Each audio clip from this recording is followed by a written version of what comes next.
مولانا محمود مدنی اسد الدین اویسی کے خلاف ہیں، ہاں خلاف ہیں۔ مولانا محمود مدنی نے جو کچھ کہا اویسی صاحب کے متعلق برابر نہیں۔ آج کوئی ہم مسلمانوں کے لیے ہندوستان میں بولنے والا نہیں، مولانا محمود مدنی بھی نہیں بولتے جیسا اویسی صاحب بولتے ہیں۔ میرے ساتھ پڑھے ہوئے ہیں، بلکہ مجھ سے پیچھے تھے، لیکن جو حرکت انہوں نے کی ہے اور کر رہے ہیں مناسب نہیں۔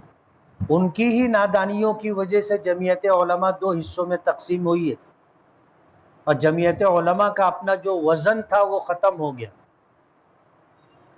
اور بھی بہت ساری باتیں ہیں، میں بولنا نہیں چاہتا، آج دنیا بھر کے لوگ جواب دے رہے ہیں نا۔